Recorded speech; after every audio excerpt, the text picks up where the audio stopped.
Dans ce restaurant londonien, les sujets de la reine seraient-ils tombés sur la tête? This, it'll only be 30 seconds. Oh, check. Okay, Une salade d'insectes and 2 scorpions. et 2 scorpions. Ici, pas de fish and chips, mais des plats beaucoup plus rares. We have our little Nous avons des criquets et des grillons, crickets and the locusts. et on va les cuisiner en salade. The crickets and the locusts, Vous savez, these are good ces insectes sont pleins de protéines. awful lot of Et en protein. plus, They're c'est très bon. good. Des insectes tout droit venus d'Asie, que Bradley cuisine avec une sauce très épicée pour relever le goût. Après un court passage dans une poêle, voici une jolie petite salade de criquets et de grillons. Il fallait y penser. We just want people to Nous, eat it. on veut que nos clients deviennent plus That's aventuriers. the main thing behind it.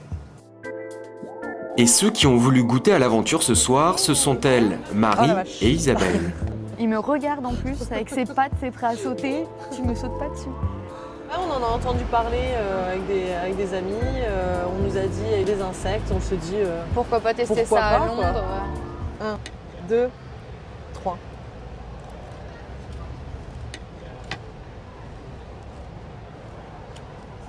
C'est pas mauvais, hein. C'est bon.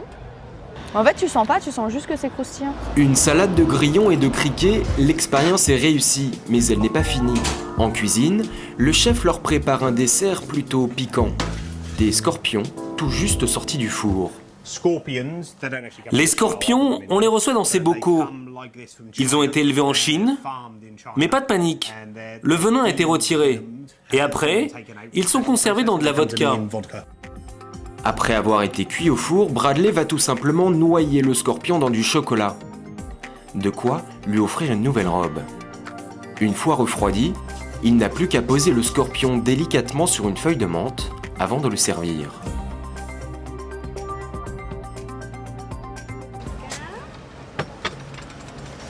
Ah, mais c'est tout petit. Il a l'air mignon quand même. Enfin, Mignon, on ce peut serait le peut-être manger. pas le terme que j'utiliserais, mais...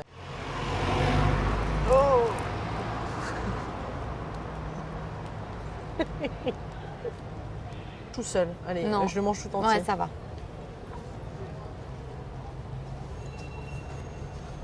Encore des Un morceaux. peu amer, C'est le chocolat. avec une petite texture qui accroche à la dent. Voilà. Un petit peu. Bon, à la tienne, hein. À la nôtre, les Les aventurières de Londres. Vous les prenez sans doute pour des folles, et pourtant elles sont loin d'être les seules à avoir ce genre de pratique gastronomique. Aujourd'hui, 2,5 milliards d'individus mangent quotidiennement des insectes. Cela s'appelle l'entomophagie. Parmi les plus consommés, le criquet, les grillons ou encore les vers de farine. Une alimentation jusqu'ici traditionnellement réservée aux pays asiatiques. Mais aujourd'hui, les petites bêtes envahissent l'Europe. Car depuis 2008, la FAO, l'Agence de l'ONU pour l'alimentation et l'agriculture, recommande sa consommation. L'insecte serait hyper protéiné. Mais surtout, il serait une solution pour garantir la sécurité alimentaire de demain et lutter contre la malnutrition. Résultat, quelques pionniers français se lancent dans l'aventure entomophage en faisant du commerce d'insectes comestibles. Certains ont même créé leur propre élevage. Quand en Bretagne on gobe les huîtres, hein, pourquoi pas manger les larves? D'autres les cuisinent comme n'importe quel autre ingrédient et se déplacent jusqu'en Asie pour trouver de nouveaux produits toujours plus étonnants. La plupart des gens n'aiment pas les croiser, par peur. Moi, je vais essayer de leur apprendre à les manger. Enfin, vous découvrirez que certains imaginent déjà l'insecte dans notre alimentation de demain. Des produits à base de cacahuètes et la poudre d'insectes, ensemble. De France jusqu'en Thaïlande, en passant par le Laos, plongez dans l'univers grouillant de ces petites bêtes qui s'installent dans nos assiettes.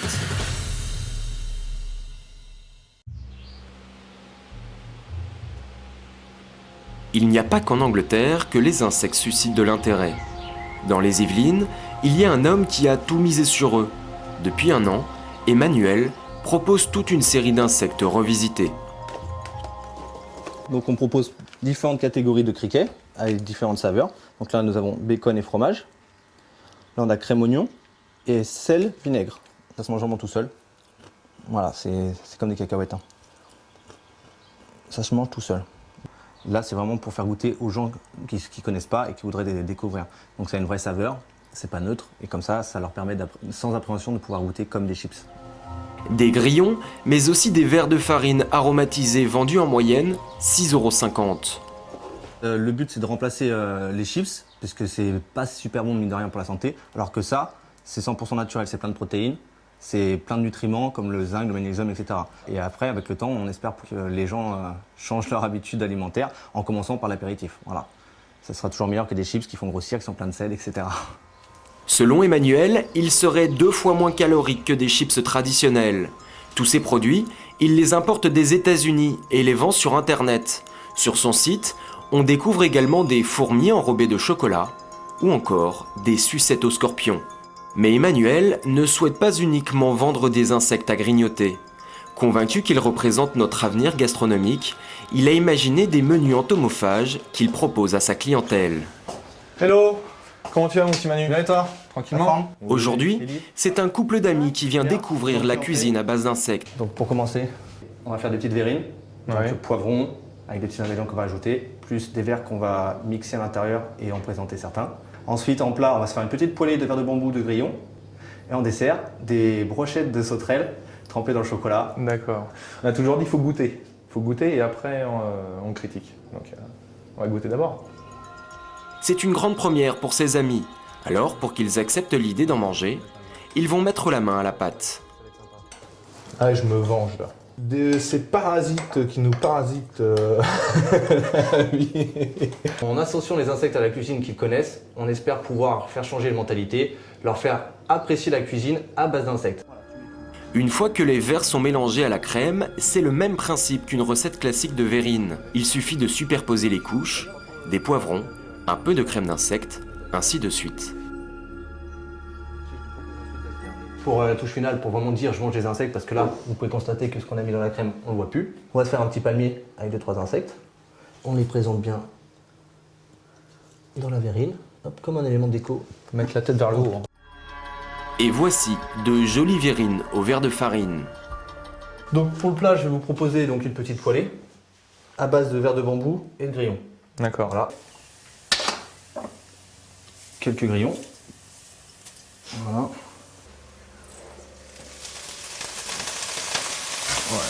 Voilà. Tu vois pourquoi je mets du persil? C'est tout de suite ça tranche. Le verre il tranche, avec tout le reste ça donne beaucoup de couleurs. Les gens ils ont tellement d'a priori qu'il vaut mieux leur présenter joliment, avec des couleurs, avec des formes différentes, etc. pour qu'ils y viennent plus facilement. Voilà, c'est juste une question stratégique pour les amener à les manger plus facilement en tout cas. Hop là. Hop.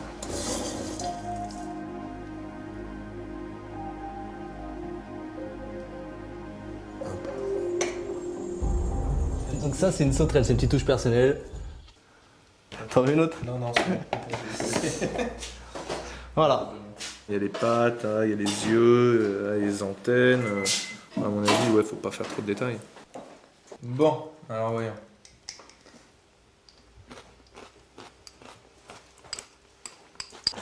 Oui, c'est bon. De toute façon, ce serait pas bon, je mangerais pas. J'ai du mal à manger ce que j'aime pas. Tu mettrais pas les petits verres que t'as mis au-dessus là en Je présentation? sais même pas ce qu'il y a dedans. Tu le donnes à n'importe qui, tout le monde le mange. Voilà. Alors qu'on en a broyé quand même un petit peu quand même. Oui.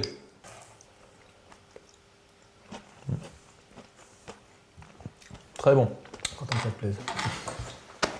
Bah, au moins, si on tombe sur une île déserte, on n'aura pas peur de manger les grillons.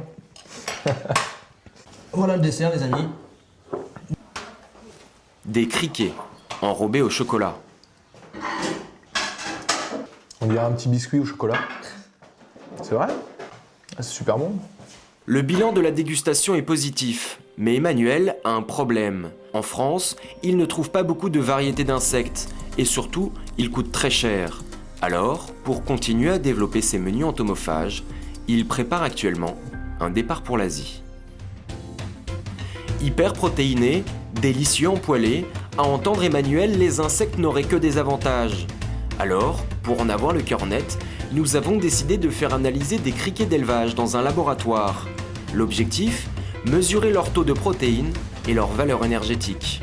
Donc pour analyser les insectes, on est obligé de les congeler pour les euthanasier. Donc on les met au congélateur à moins 25 degrés. 10 minutes plus tard, les criquets sont broyés au mixeur. Analyser des insectes, c'est une grande première pour ce laboratoire lorientais. Habituellement, on analyse du poisson. Donc là, ça change. Une fois réduits en pâte, les criquets sont pesés, puis plongés dans l'acide sulfurique, indispensable pour déterminer le niveau d'azote, qui permettra ensuite de mesurer le taux de protéines. Après quelques échappées de fumée et de nombreuses manipulations, les résultats tombent. Monsieur Jacob, la valeur énergétique sur les criquets. 56,7% de protéines, c'est pas mal. 32% de matières grasses, presque 33%, avec des matières minérales qui sont normales, classiques, et un petit peu de matière sucrée. 56% de protéines, c'est un taux 3 fois plus important que dans le bœuf. Et lorsque le directeur calcule le niveau de valeur énergétique, c'est-à-dire protéines plus matière grasse, les chiffres explosent. Une valeur énergétique donc de 553,8 kcal pour 100 grammes d'insectes consommés. Donc 5 fois et demi ce que vous donnera un steak de poids équivalent.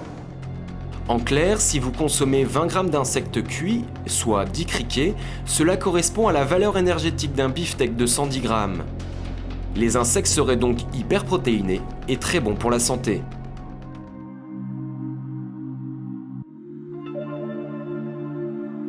En France, il y en a un pour qui c'est une évidence depuis bien longtemps.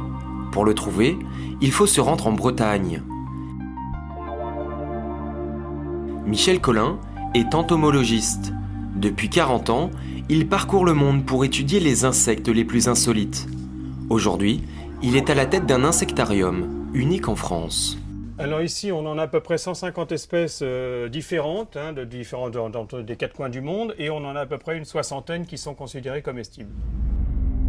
60 espèces d'insectes comestibles aux formes plus effrayantes les unes que les autres.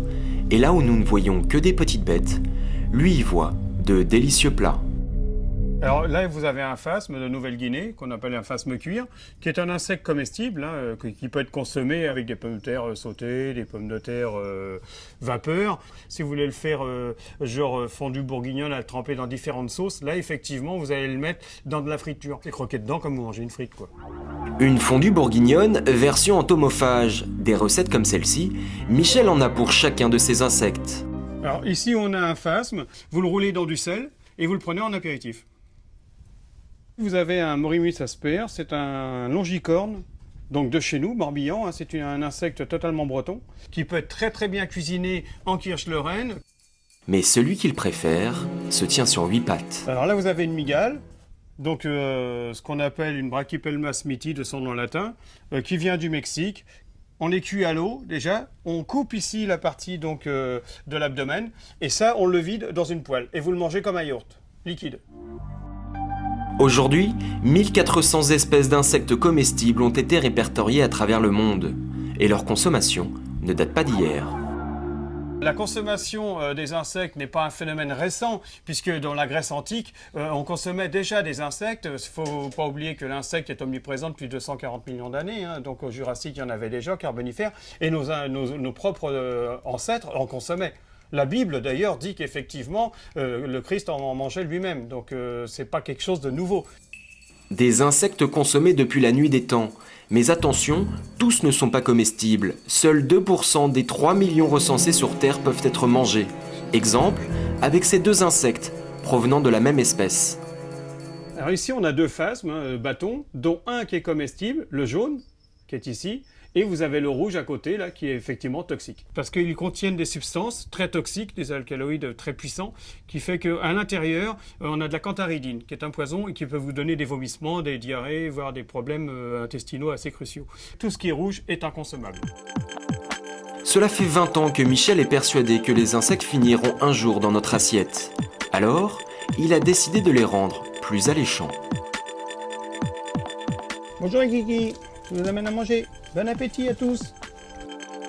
Dans son laboratoire, il réalise des tests de saveur en modifiant par exemple l'alimentation de ses grillons. je vais leur donner de la châtaigne au grillon, de façon à ce qu'ils aient un petit goût noisette et une fraîcheur au palais et gustatif. Donc ici, on va les nourrir ceci avec donc des châtaignes. Normalement, le grillon est quelque chose qui vit dans la terre. Il a un côté terreux, il ne mange que des racines. Donc le goût primaire, normalement, d'un criquet ou d'un grillon, c'est surtout et avant tout de la terre. C'est un goût terreux. Le changement d'alimentation modifie le métabolisme des grillons et donc leur goût. Tout devient alors possible. Alors, si vous voulez qu'il ait un goût mielleux, vous allez lui donner effectivement des graines de caroube, ce genre de choses-là, qui est du grain, et qui va faire qu'effectivement, il va avoir un goût mielé. Pour le petit déjeuner du matin, à la place d'avoir des cornflakes dans votre bol de chocolat, vous allez tremper effectivement votre criquet. Au fil des ans, Michel Collin est devenu une figure dans le milieu des insectes, à tel point qu'il a fait des petits. À 33 ans, Alexis a lui aussi cédé au chant des sirènes de l'entomophagie. Bonjour Alexis, comment Ça vas-tu va mon grand? Tu vas bien? La grande forme? Impeccable. J'ai des choses pour toi. Il dirige aujourd'hui un site internet de vente d'insectes et organise des dégustations. C'est Michel Collin qui lui a tout appris. J'ai quelque chose que tu n'as pas encore fait jusqu'à présent. C'est du phasme ailé. Ça vient de Madagascar. C'est comme une bûchette. Ça a des ailes Ils sont roses. beaux en plus, ouais. Et ça sent la pomme de terre. Ah oui, tout à fait. Ça sent la solanée. Entre eux, ça discute insectes comme deux cuisiniers le feraient devant un nouveau produit. À la cuisson, il va devenir raide. Ça pourrait m'intéresser surtout au niveau déco d'assiette, pour pouvoir compléter ou en mettre un par plateau apéritif, selon mes commandes. Je trouve que ça, c'est assez joli. En fait, pour Alexis, le laboratoire de Michel, c'est un peu un supermarché d'insectes. Il y a 4 ans, Alexis possédait un restaurant et proposait un menu entomophage. Aujourd'hui, il a revendu son établissement pour se consacrer exclusivement aux insectes comestibles. Il s'est même lancé dans l'élevage. Ici, vous avez les grillons, et là, on a les criquets, l'élevage de criquets. J'ai commencé avec 50 insectes de chaque espèce, et j'espère pouvoir en produire, logiquement, je devrais en produire 150 par mois à peu près. Un bon moyen de faire des économies, car jusqu'à maintenant, chaque insecte lui coûtait à l'achat 50 centimes d'euros. Au fond, on découvre également un dernier bac, où grouillent des centaines de verres de farine. Une sorte de réserve personnelle. J'ai l'habitude de les manger vivantes, ouais. Ça peut surprendre certains, mais quand en Bretagne on gobe les huîtres, pourquoi pas manger les larves? Mais avant de pouvoir déguster ces insectes, il faut les nourrir. En moyenne, les criquets et les grillons consomment 2 fois leur poids en nourriture. Alors pour les satisfaire, il a dû voir les choses en grand. Une partie de son jardin leur est désormais entièrement dédiée. Je leur donne que les produits qui viennent de mon propre potager. Donc c'est des produits naturels qui poussent là au fond de mon petit jardin. Au moins je sais avec quoi ils sont nourris et je sais avec quoi je nourris moi mes clients après qui viennent déguster mes insectes. Produire de la nourriture bio est indispensable, car les insectes ne supportent pas les pesticides. Chaque jour, il leur donne à manger l'équivalent de 2 salades. Vous allez voir la vitesse où ils vont manger ça, c'est impressionnant. Je vois vraiment ça comme, c'est un peu, quand je ferme la porte, c'est un peu ma réserve alimentaire maintenant. Il n'y a plus de conserve. Voilà, à quoi ressembleront peut-être nos réserves alimentaires dans chaque maison si chaque personne se met à faire son propre élevage. Ces insectes, Alexis ne les élève pas uniquement pour sa consommation personnelle. Il fabrique lui-même différents produits qu'il vend entre autres sur son site internet, comme des plateaux apéritifs, ou ses sucettes artisanales avec des vers et des criquets à l'intérieur.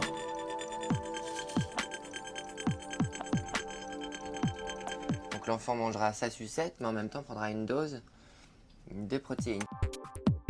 Des produits pour joindre l'utile à l'agréable. Ses créations, Alexis tente également de les commercialiser dans différents points de vente de son département. Aujourd'hui, il a rendez-vous dans une boulangerie qui a accepté de soutenir son activité. Bonjour, bonjour. Ça va, Lissane? Bonjour, madame. Au revoir, madame. Tu vas bien? Ça va bien, toi? Oui, très bien. Ça va? Oh, bonjour, monsieur Boussin. J'ai tout préparé, on a même un présentoir, Lissane. Donc, on a ce petit présentoir-là avec le prix dessus. C'est un premier test. Elles sont un peu plus chères que les autres, c'est certain, mais sucette artisanale sans conservateur. Je vous en mets 5 sur le présentoir? Oui, et puis les autres, on va les... Et le reste, je vous le laisse comme ça? Ah oui, on va se gérer ça. Ouais. Non, mais bon, c'est un petit produit, moi, pour moi, qui va marcher. Parce que Bah, Oui, vous C'est pensez? original. Ces sucettes vendues 3 € vont désormais rivaliser avec les plus grandes marques de la confiserie.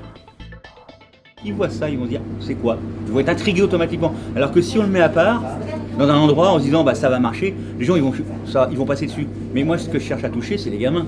Les gamins vont s'amuser, les gamins vont en parler à leurs parents, les parents vont voir, ils vont en parler. Regardez donc de plus près. Ah ouais, c'est rigolo Regardez ça. donc de plus près. Qu'est-ce que vous voyez dedans? Bah, des verres. Eh ben oui, Ah, c'est surprenant. en berk. Oui, ça fait drôle. Hein. Eh ben détrompez-vous, c'est super bon. Oui, sûrement. Bah, comme ça, pas très appétissant. Hein. Alors que c'est super bon. Ouais, on dirait. C'est des verres, quoi. Je mange pas de verre. Si en France il est encore difficile d'accepter l'idée de manger des insectes, il y a un pays qui a adopté depuis très longtemps ces petites bêtes.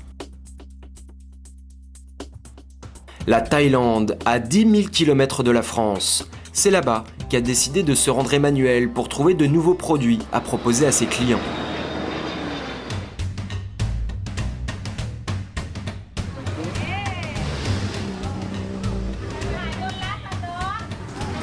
Dans ce pays d'Asie du Sud-Est, il n'y a pas que le riz qui fait partie des traditions culinaires. L'insecte y a aussi toute sa place depuis des siècles. Ici, c'est une véritable industrie de l'élevage, car il se vend par kilos sur les marchés au milieu des fruits et des légumes. On le trouve même dans les grandes surfaces aux rayons surgelés. L'insecte est ici un aliment comme les autres. Mais c'est à la tombée de la nuit que son commerce est le plus prospère. Le soir, dans certaines rues animées de la capitale Bangkok, se croisent touristes, hôtesses de bar et quelques étonnants vendeurs ambulants. À 34 ans, Oi est une figure du quartier. Sa spécialité, la vente d'insectes cuisinés. Son échoppe est d'ailleurs particulièrement bien garnie. Il propose une dizaine de variétés différentes. Cela fait 11 ans que je viens ici chaque soir vendre mes insectes. Et cela marche plutôt bien. Il y a beaucoup de passages dans cette rue.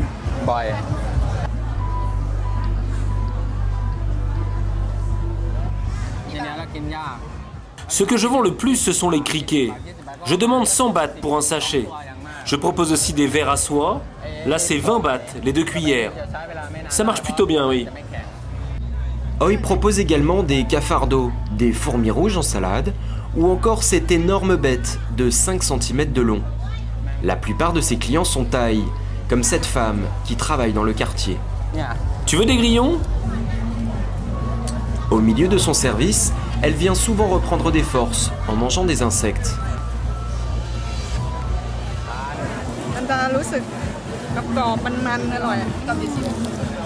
C'est très bon.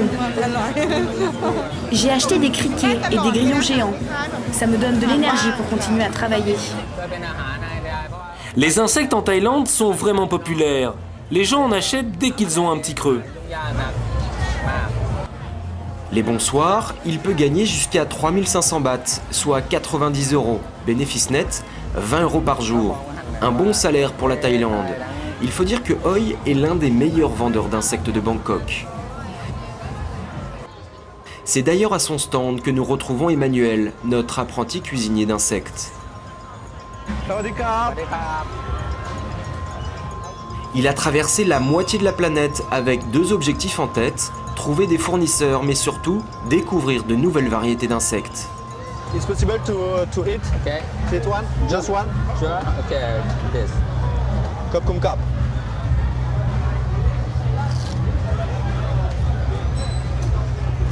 Yes, it's famous. C'est joli, il y a du choix, il y a de la couleur, c'est émouvant. Pour mon projet, c'est intéressant. Je tombe sur un stand comme ça qui est riche en couleurs, riche en produits. What is this? It's the ant? Chili. Okay. A priori, c'est des fourmis.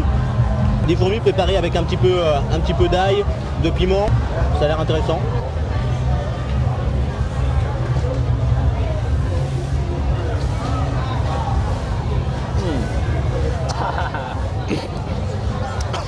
It's very... wow. It's very hard. Thank you. Ça ferait une très bonne entrée, mais pour les initiés, on va dire, parce que c'est un peu fort en haut quand même. Sur ce stand, Emmanuel est comme un enfant dans un magasin de bonbons. Il veut goûter à tout, comme à cette punaise d'eau géante, un insecte qui lui a tapé dans l'œil. How do you eat this? Ah, ok. Just it. Just it. Ok. Ok. Ok.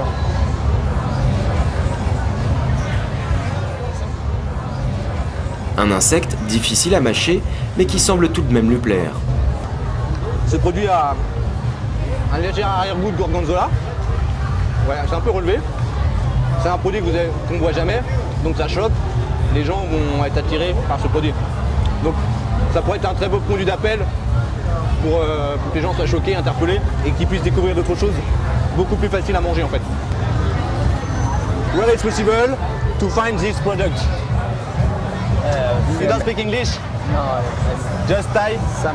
Pour remonter la filière des insectes et trouver des grossistes, Emmanuel doit absolument découvrir l'endroit où se fournit Oi. Et pour ça, il est prêt à tout. I would like information. Il souhaiterait t'accompagner lorsque tu achètes des insectes.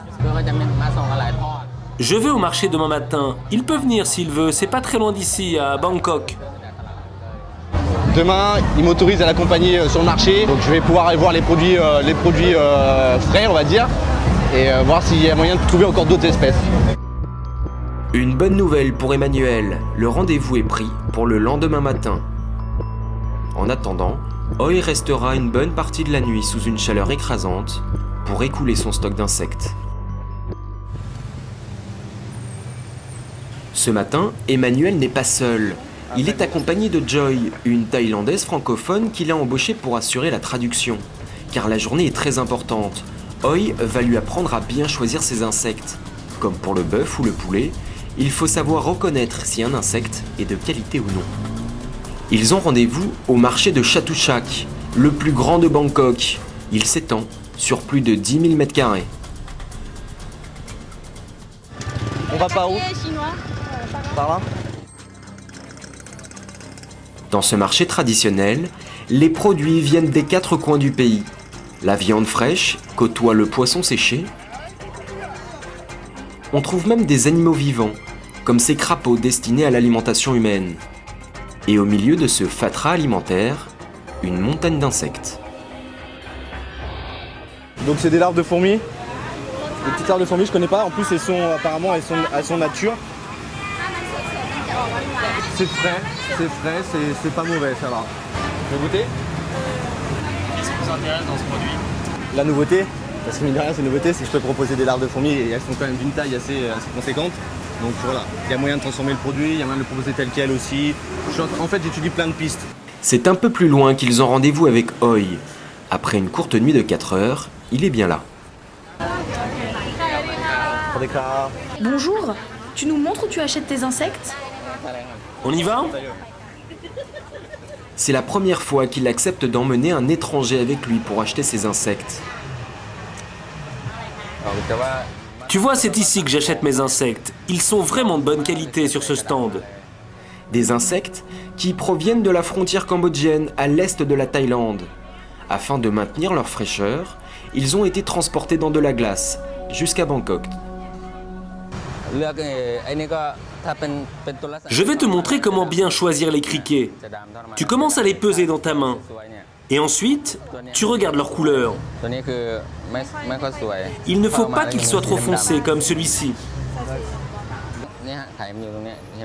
Et regarde la punaise d'eau que tu aimes bien. Tu choisis celles qui ont le ventre gonflé. Ce sont les femelles. Grâce à Oi, Emmanuel pourra contrôler la qualité de ses insectes. Et pour les fourmis, tu les choisis bien grosses.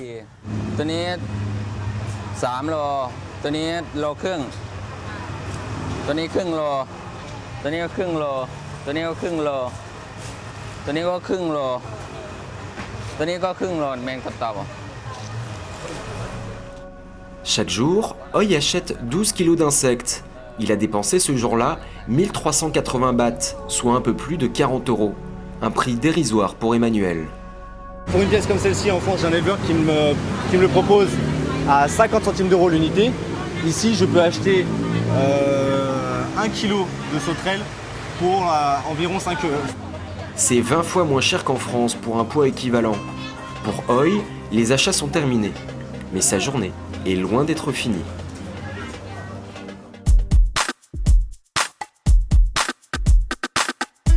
Pour suivre les préparatifs de ces insectes, il faut s'éloigner du centre-ville et s'enfoncer dans une petite ruelle sombre. C'est dans la cour de son immeuble que Hoy cuisine chaque jour pendant 3 heures ses insectes. L'endroit est exigu, la chaleur étouffante, il fait au bas mot 35 degrés. Avant d'être cuit, chaque espèce achetée le matin même a le droit à un bon nettoyage. Je commence toujours par laver les insectes. Il faut retirer la terre, différentes saletés, et puis ça permet de trier les insectes. Une fois nettoyés, tous ces insectes sont frits dans ce wok traditionnel chauffé au charbon. Une étape délicate, car au contact des insectes remplis d'eau, l'huile bouillante s'agite et menace d'éclabousser Hoy.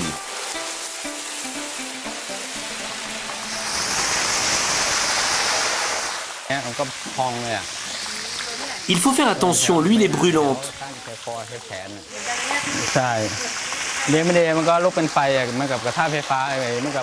Je reste toujours un peu en retrait parce que je me suis déjà brûlé au visage une fois.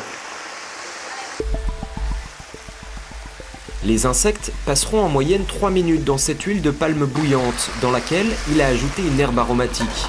Une méthode de cuisson qui permet de tuer toutes les bactéries en préservant les qualités nutritives.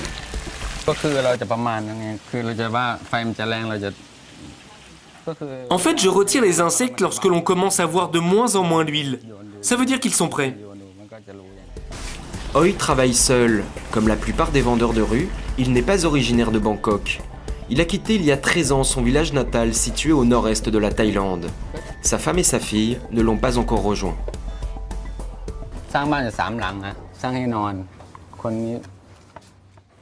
Ma femme me manque. Cela fait 1 mois que je ne l'ai pas vue. C'est pas facile tous les jours, mais c'est un métier que j'aime. Ce n'est pas trop fatigant, et surtout, je suis mon propre patron.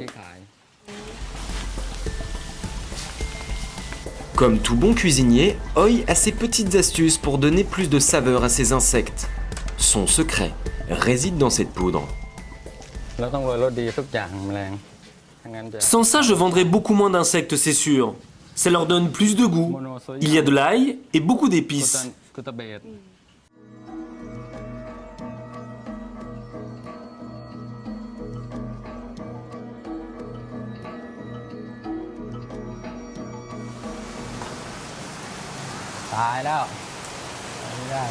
Oh, il pleut.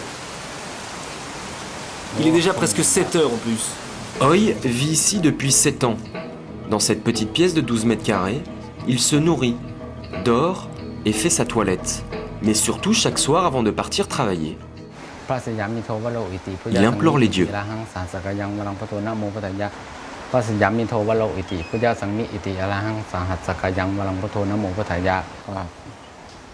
Je prie avant chaque tournée.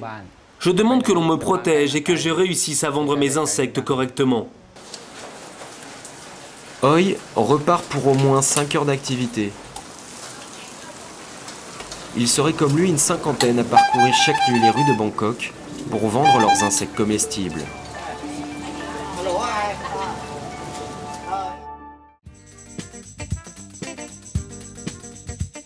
Pendant ce temps-là, le voyage entomophagique d'Emmanuel continue. Aujourd'hui, il est à Udon Thani dans la province d'Isan, au nord de Bangkok. Il a parcouru 800 km pour rencontrer un éleveur de grillons. Son objectif ?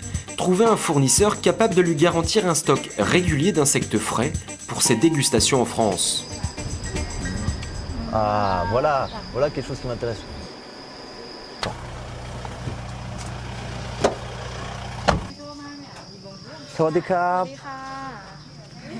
Kumi élève des insectes depuis 10 ans. Sa spécialité, le grillon. Venez voir, je vais vous montrer comment j'élève mes grillons. Elle a installé son élevage sous sa maison dans ses bacs de béton. C'est la première fois qu'Emmanuel voit une telle production. C'est un peu une usine à grillons, hein. C'est ce que je recherchais. Voilà, ça commence à parler. Il y a du volume, il y a de quoi faire. Donc je pense que quand ça tourne bien, derrière, il y a une bonne quantité qui peut ressortir de l'élevage. Le succès de ces dégustations est grandissant. Aujourd'hui, il est obligé de se procurer chaque mois plusieurs kilos d'insectes. Il envisage donc de les importer de Thaïlande. Environ 3 kilos par bac. Vivant, hein, comme ça, 3 kilos là, par bac. Soit 240 kilos tous les 45 jours. C'est le temps nécessaire au grillon pour arriver à maturité. Pour produire autant d'insectes, il faut réunir 3 critères. De la chaleur, entre 25 et 30 degrés, de l'espace, mais surtout une bonne alimentation. Et pour ça, Koumi a une arme secrète. Pour ces grillons, pas de salade, mais une farine hyper énergisante. C'est de la nourriture qui coûte cher. Dedans, il y a du maïs, du riz, mais surtout beaucoup de vitamines. C'est très bon pour la croissance des grillons. Des grillons bien nourris et vraisemblablement bien élevés, Emmanuel a peut-être trouvé son fournisseur. Reste désormais à se mettre d'accord sur un prix. Tu peux lui demander si je lui achetais plusieurs dizaines de kilos par mois, quel tarif elle me ferait? 250 bahts le kilo, pas moins. Soit 6 € le kilo. Ça représente quand même peu de choses, si je puis dire. Une négociation terminée de toute façon, puisque c'est le prix, vraiment le plafond, le dernier prix qu'on puisse avoir. C'est peu cher déjà pour elle, donc je vais aller voir. Mais avec les insectes, comme pour n'importe quel produit alimentaire, avant d'acheter, il faut goûter.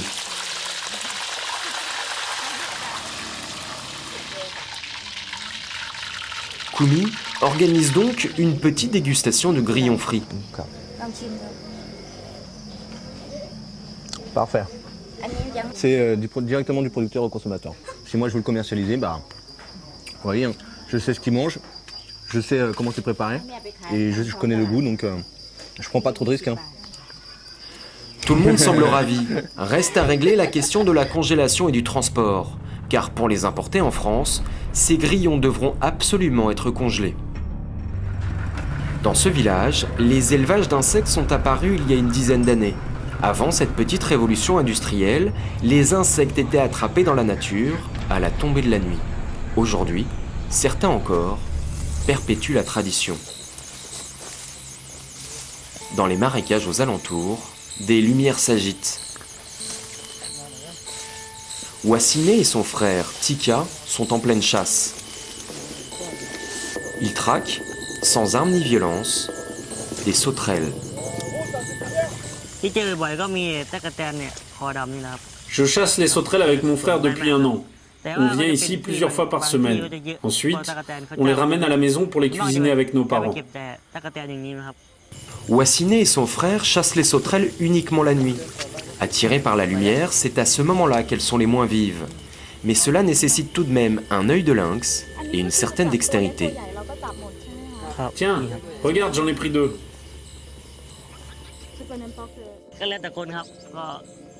Un bon chasseur doit être rapide. Lorsque je repère une sauterelle, j'ai seulement quelques secondes pour l'attraper. En moyenne, Wassine reste 3 heures dans les marécages, à l'affût de tout ce qui bouge. Je viens ici souvent. Ce n'est pas un endroit dangereux. À part des lézards, je n'ai jamais croisé de serpent. Et pourtant, sur le chemin du retour, Wassine et son frère vont croiser la route d'un habitant du marécage, plutôt effrayant.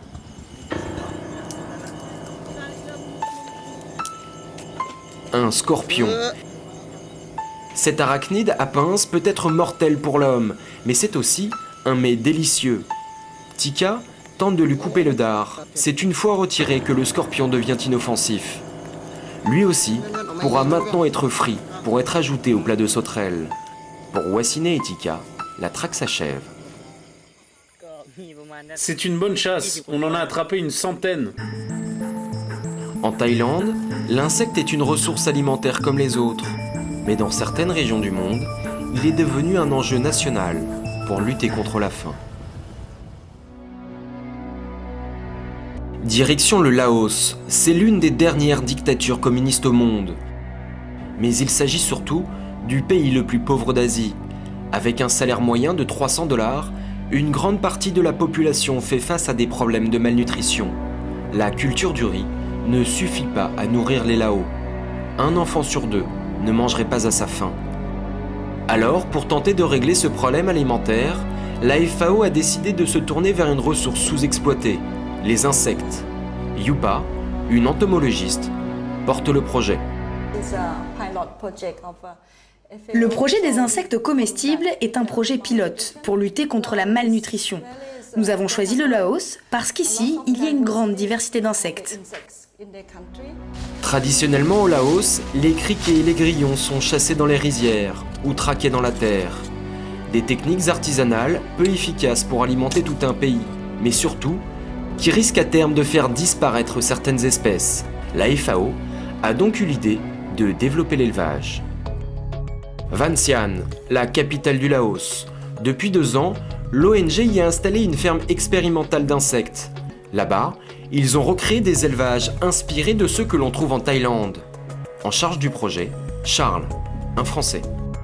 Ici, l'objectif, c'est de rechercher les meilleures techniques en fait, d'élevage et notamment les nourritures les plus adaptées, dans le but ensuite de travailler avec les fermiers pour qu'ils puissent obtenir une meilleure rentabilité de leur production, donc à un moindre coût, une meilleure efficacité, qu'ils aient une activité durable et rentable et pérenne. Voilà. Car le problème des élevages, c'est le prix de la nourriture. Cette fameuse farine qu'utilisait aussi notre éleveuse thaïlandaise coûte très cher, trop cher pour le Laos. Charles réfléchit donc à des alternatives.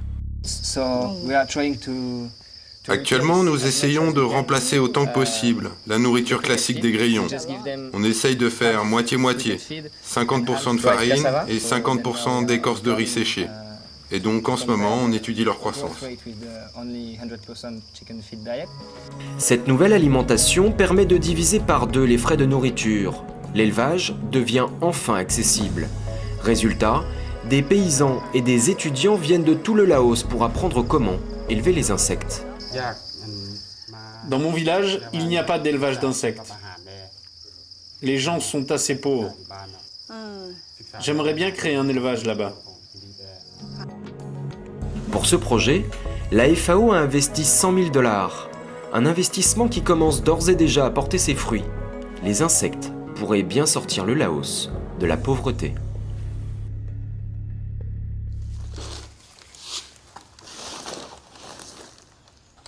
Nous sommes chez Monsieur Pam. Cet ancien employé d'une entreprise de tabac est aujourd'hui à la retraite. Sa petite pension de 250 $ par mois ne suffit pas à subvenir aux besoins de la famille. Il a donc décidé de se reconvertir dans les insectes. C'est mon fils qui m'a enseigné l'élevage des grillons. Il a appris les techniques à la FAO. Nous avons commencé avec 5 bacs. Aujourd'hui, nous en avons 30. On produit 35 kilos par mois. Chaque mois, il consomme avec sa famille 5 kilos d'insectes provenant de son élevage. Il lui reste donc 30 kilos qu'il peut revendre. Alors, Monsieur Pam s'est mis au business. Tous les jours, il prépare et vend des petits sacs remplis de grillons. Les insectes me rapportent presque 2 millions de kips par mois. Je vends une 50aine de sacs de 250 grammes. Une nouvelle affaire qui marche plutôt bien pour Monsieur Pam. Cela correspond à la moitié de sa retraite. Un complément de revenus qui lui permet de faire vivre correctement sa famille et même de s'offrir quelques petits plaisirs. Ça, c'est le lecteur DVD que j'ai pu m'acheter l'année dernière avec cette télévision. Pour Monsieur Pam, l'élevage de grillons est à coup sûr une activité rentable. Alors, il tente aujourd'hui de transmettre son amour des insectes à son petit-fils. Allez, vas-y, rapproche les petits de l'eau. Voilà. J'aimerais beaucoup que mon petit-fils se lance dans l'élevage. Je pense que c'est un métier d'avenir, ici, au Laos. Ça peut être bien pour lui. Au Laos, la prochaine génération d'éleveurs est donc peut-être déjà en marche. Mais pour la FAO, le projet d'insectes comestibles ne se limite pas qu'aux élevages.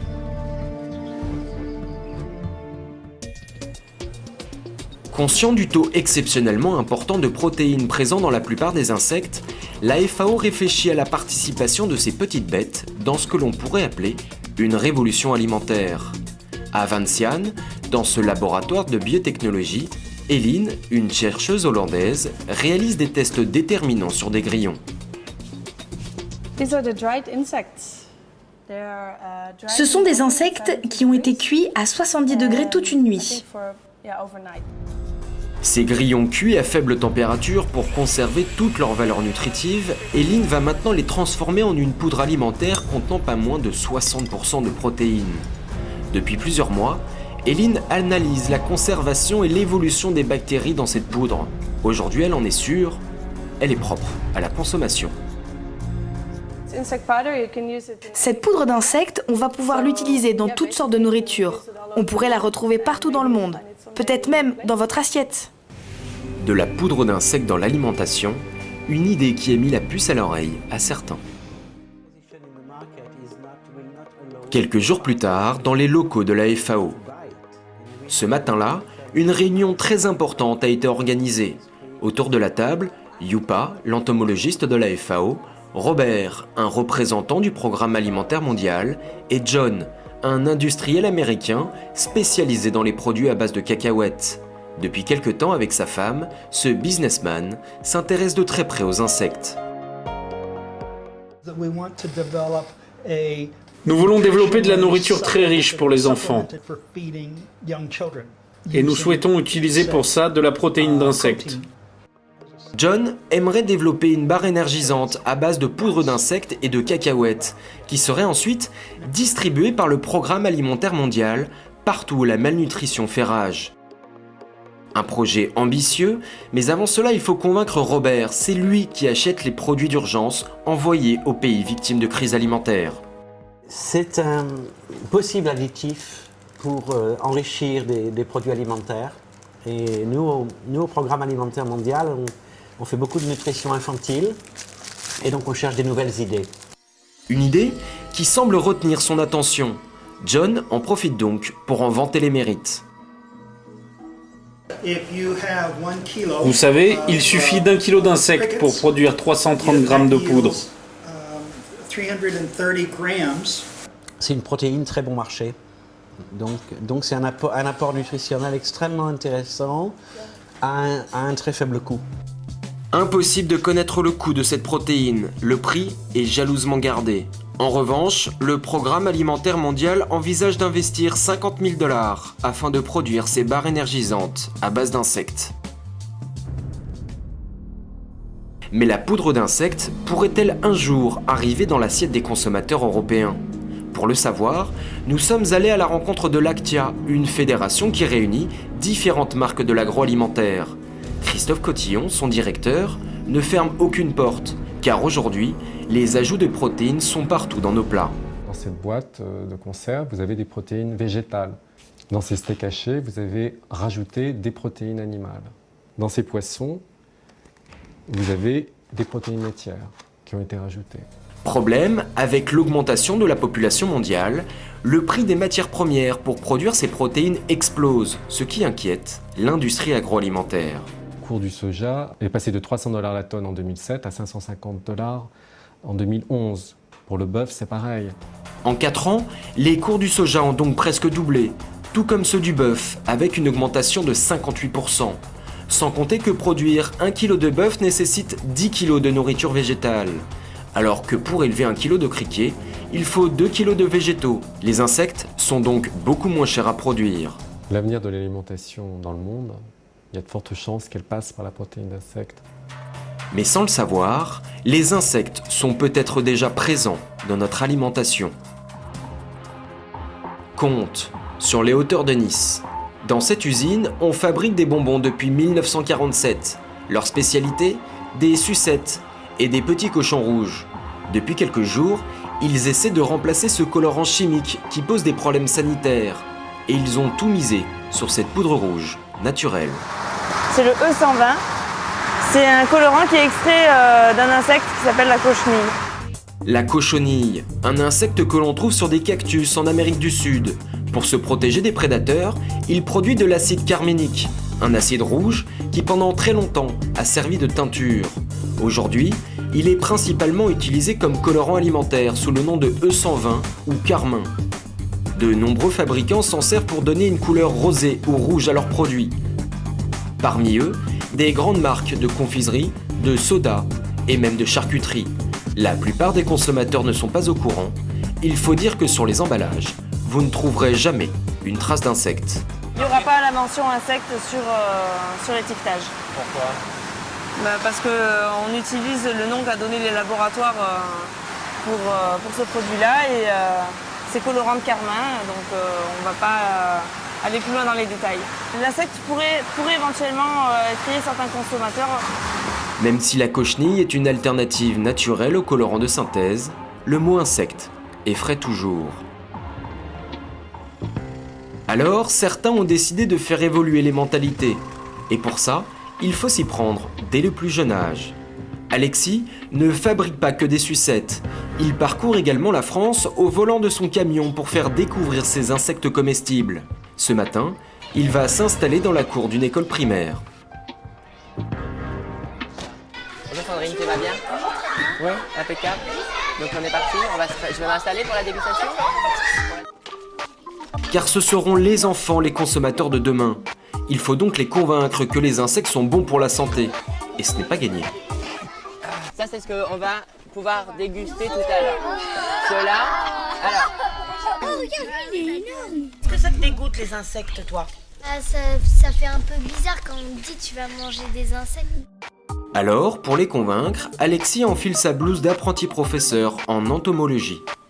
Sur les 1400 espèces d'insectes comestibles dans le monde, parce qu'il y a 1400 espèces comestibles répertoriées pour le moment, le grillon, c'est l'insecte qui contient une protéine qui est d'une qualité supérieure à tous les légumes ou la viande qu'on peut trouver ailleurs. Vous allez goûter ça, les petits verres de farine salée, vous allez voir, c'est super. Quand on passe le cap de la vision, c'est pas mal. Allez, on mange. Pour voir, on force personne. Hein. Ah si, ça va. Bah ouais, allez. On dirait des popcorn. Mais une fois que t'as passé le cap, tu retournes, tu vois. Ça te dégoûte, toi? Ouais, comme ça, allez voir, comme ça. Allez voir. Oh, c'est vivant. Allez, hop. Zou, au suivant. Ils ont beaucoup moins d'a priori que les adultes. Déjà, les enseignantes, on les voit, elles ont déjà beaucoup plus de retenue pour pouvoir venir les déguster. Allez, les petits loups. Hop, une dernière, après vous faites le tour, on passe au suivant. Finalement, les professeurs, elles aussi, se jettent à l'eau. Moi, je prends un petit, hein, pas d'abus. Allez. Vous allez goûter le sucre. Ah oui, c'est un petit goût de grillé. C'est vrai, il a raison, passer l'aspect. Oui. C'est un goût de sardine grillée, moi je trouve. En fait, il ne faut pas trop regarder ce qu'on mange et ça passe tout seul. Eux, ils ne regardent pas, ils ne s'inquiètent pas. Quand on sait qu'à la maison, ils refusent de manger des fruits et qu'on arrive à leur faire manger des bébêtes, on se dit que peut-être on sauvera la planète. Secrètement, Alexis doit espérer que dans quelques années, ces insectes seront servis dans certaines cantines de France. Mais avant cela, il tient à mettre en garde ces entomophages en herbe. Allô, faites attention, tous les insectes ne se consomment pas. On ne va pas ramasser les insectes qu'on trouve sous le préau ou partout. On se renseigne avec un entomologiste. Ceux qui ont déjà goûté des fourmis, je vous conseille de ne pas le recommencer. Une fourmi en France ou en Europe ne se consomme pas. Maintenant, vous savez que le verre de farine se consomme, le criquet et le... Yes! Super! Une araignée se tricotait les bottes. Un limaçon enfilait sa culotte. J'ai vu dans le ciel. Nous retrouvons Emmanuel. C'est bientôt la fin de son voyage en Thaïlande. Là, je vais prendre un bus pour Aranya Prapet, où je suis susceptible de trouver ce que je recherche depuis un certain temps, donc des scorpions sur un marché qui, a priori, devrait être relativement important. C'est la dernière chance pour Emmanuel de trouver des insectes plus exotiques, indispensables pour attirer une nouvelle clientèle. Il embarque pour 5 heures de route. Arayan Pratet, c'est l'un des plus importants marchés du pays. Aussi grand qu'une petite ville, ce labyrinthe des shops s'étend sur plus de 5 km. Ici, les insectes font partie intégrante de l'économie. Ils ont d'ailleurs leur propre allée.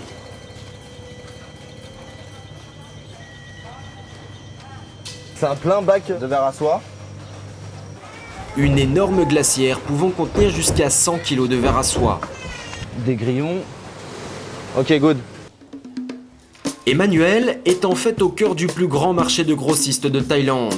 Chaque jour s'échangent plusieurs tonnes d'insectes provenant du nord du pays, mais aussi du Cambodge. La plupart arrivent vivants, comme ces punaises d'eau géantes ou ces grillons. Tous sont ensuite conditionnés sur place, à la main. Ici, on peut se rendre compte qu'il y a une vraie industrie de l'insecte. Ils arrivent vivants, ils sont préparés, revendus à des grossistes pour être expédiés dans toute la Thaïlande. Donc c'est un vrai business. C'est un peu archaïque, mais le marché est là. Mais ce n'est pas ce qu'est venu chercher Emmanuel. Il a rendez-vous ce matin, un peu à l'écart du marché. I'm arrived. I'm just near here. Au téléphone, un homme lui aurait trouvé ce qu'il cherche depuis longtemps. Un insecte, plutôt effrayant. Ce sont des scorpions habituellement très dangereux. Mais rassure-toi, ils sont morts. Tu ne crains rien. Là, ce sont les bébés. Yes, ok. Eux aussi sont morts, t'inquiète pas. Yes. Ce scorpion géant a été attrapé dans la campagne cambodgienne. Emmanuel sait déjà ce qu'il peut en faire. Donc avec ces petits scorpions-là, je pourrais très bien faire des sucettes aux scorpions. Un peu imposantes d'ailleurs, mais je pourrais faire des petites fricassées de scorpions aussi, hein, ça se mangerait très bien. Après, avec les plus gros, c'est plus pour choquer la personne. C'est vraiment pour attirer l'œil, c'est un produit d'appel, c'est choquant. Les gens, ils vont se dire waouh. Tout se mange. Même la glande à venin, une fois cuit, ça détruit la présence du poison, donc il n'y a pas de souci. Pour moi, c'est le produit phare que j'espère pouvoir commercialiser d'ici peu. Emmanuel va devoir maintenant obtenir toutes les autorisations pour importer ses produits. Mais c'est en bonne voie. L'Union européenne vient en effet d'investir 3 millions d'euros pour faire la promotion des insectes dans notre alimentation. Il est donc fort probable que dans quelque temps, nous trouvions des insectes dans les rayons de nos supermarchés.